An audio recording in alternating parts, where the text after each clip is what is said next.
Sobat RM, saat ini kita sedang bersama Bang Agam Merinjani di posko BRI Peduli di tenda pelayanan kesehatan. Hari ini beliau bersama-sama relawan membersihkan SD Negeri Tugu Upah yang sudah hadir bersama kita di samping. Assalamualaikum Bang Agam.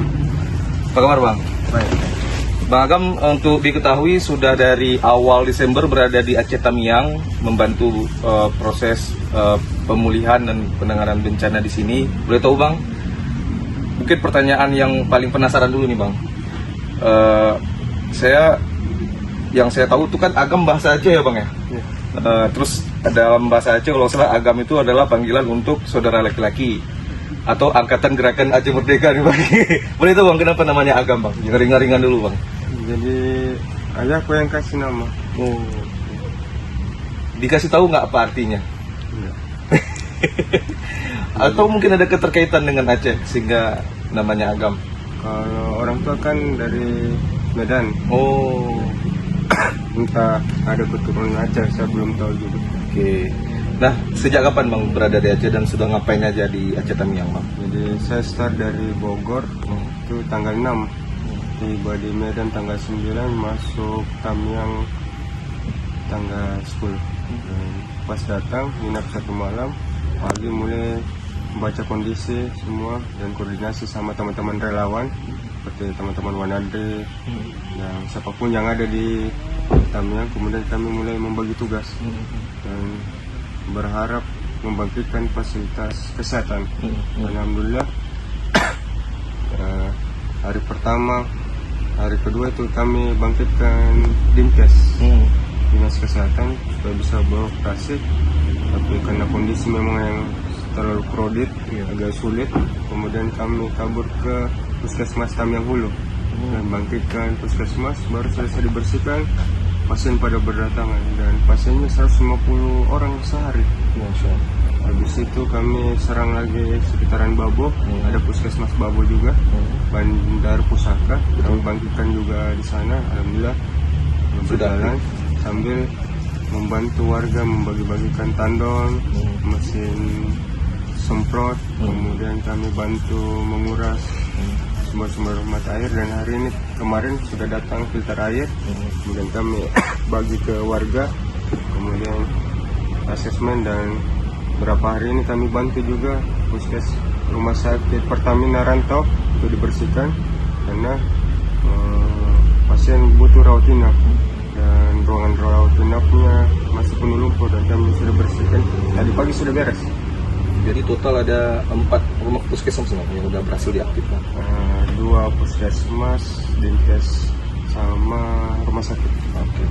Kendala Bang, kalau boleh tahu mungkin di-share ke teman-teman di lapangan Bu, bagaimana sebenarnya di Aceh Tamiang itu kondisinya? Kondisinya memang hampir semua rata, hampir semua terlalu banyak titik yang hancur. Makanya netizen selalu bilang, apa kerja pemerintah, apa bukan? Apa kerja pemerintah? Memang titiknya banyak dan memang ini bukan kerja seperti banjir biasa. Ini banjir, tapi setelah banjir lumpurnya itu karena semua diserang. Di Kabupaten Tamiang ini mulai kantor bupatinya diserang, kantor polisi, beberapa kantor tentara yang di pengajian kan bisa dilihat itu lumpur semua. Akhirnya tidak bisa beroperasi dengan bagus, butuh dukungan dari kabupaten tetangga. Dan ternyata kabupaten tetangga juga diserang, terserang dengan lumpur juga. Akhirnya dibantu dengan pusat. Cuma memang tidak gampang datangkan kayak alat berat, butuh proses berhari-hari karena harus lewat darat dan lain-lain. Itu yang terjadi. Maksud saya begini, teman-teman, kalau komen-komen yang membangun semangat dari semangat gotong royong masyarakat, warga bantu warga maupun pemerintah didukung, itu saling kolaborasi. Karena sekarang hampir semua daerah sudah ada tentaranya, ada polisi yang bantu untuk membantu pemulihan Aceh. Oke, akan sampai kapan rencana di Aceh Tamiang Bang? Sampai capek. Sampai capek. Kalau udah capek balik. Tapi jadi sekarang belum capek nih Bang? Belum. Udah sebulan kurang lebih Bang ya? Kemarin sebulan pas. Tepat sebulan kemarin. Oke. Pesan untuk relawan Bang yang barangkali dari berbagai wilayah Indonesia mau masuk ke Aceh Tamiang, apa yang harus dipersiapkan dulu atau apa yang catatan yang perlu Bang sampaikan? Yang pertama, teman-teman kalau kirim logistik, usahakan parkir itu di tempat parkir. Jangan pernah membagi di pinggir jalan, karena banyak kejadian itu anak-anak kecil ngambil itu bisa gilas sama ban. Itu yang pertama. Kedua, itu memperlambat arus lalu lintas. Nah, ini banyak truk alat berat yang harus butuh kecepatan lebih untuk mempercepat pemulihan itu. Kemudian teman-teman relawan yang datang usahakan bawa perlengkapan yang oke, kayak sepatu boot, kos tangan, minimal bawa skop atau apa, jangan bikin susah orang lain. Gitu. Oke. Terakhir Bang, harapan untuk pemerintah atau pesan untuk masyarakat di Indonesia. Nah, saya melihat begini Bang, harusnya ada memang kalau secara konsep sudah matang mitigasi bencana, tinggal aplikasinya itu tolong betul-betul dimatangkan ketika ada bencana seperti ini. Jadi tidak kalang kabut kayak kemarin kan, setengah mati ini proses ini, karena bisa saja umpamanya kabupaten lain yang terserang, kabupaten lain ada ini, proses mitigasinya harus matang, termasuk bagaimana penanganannya, karena hampir 15 hari baru Ada pergerakan. beberapa pergerakan kan. Banyak yang tidak ditembus, akhirnya orang-orang pada mengeluh di beberapa daerah, ini kok belum dapat bantuan ini. Tapi memang harus bersabar karena memang kondisinya kan belum lagi akses yang terputus. Oke. Ada yang membuat Abang mungkin terenyuh atau tersentuh Bang selama di Tamiang ini? Iya. Jadi kayak begini, minimal harusnya orang-orang yang satu keluarga memiliki kemampuan mitigasi keluarga. Artinya apa?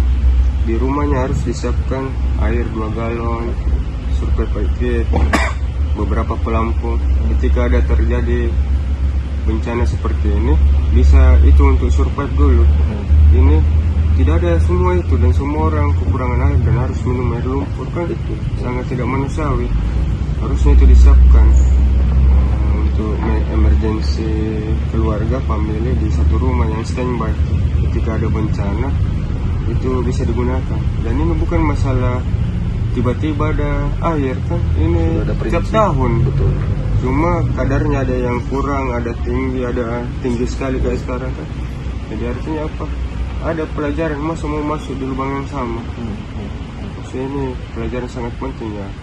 Harusnya memang mematangkan itu mitigasi, bagaimana penanganan. Mungkin rumah-rumah yang memang bantaran sungai, pesan sama pemerintah juga ini, kalau bisa jangan semua sawit, minimal ada tanaman penyangga, pohon penyangga atau hutan penyangga. Jadi kalau bisa di bantaran sungai 100 meter bantaran sungai jangan ada bangunan kecuali hutan.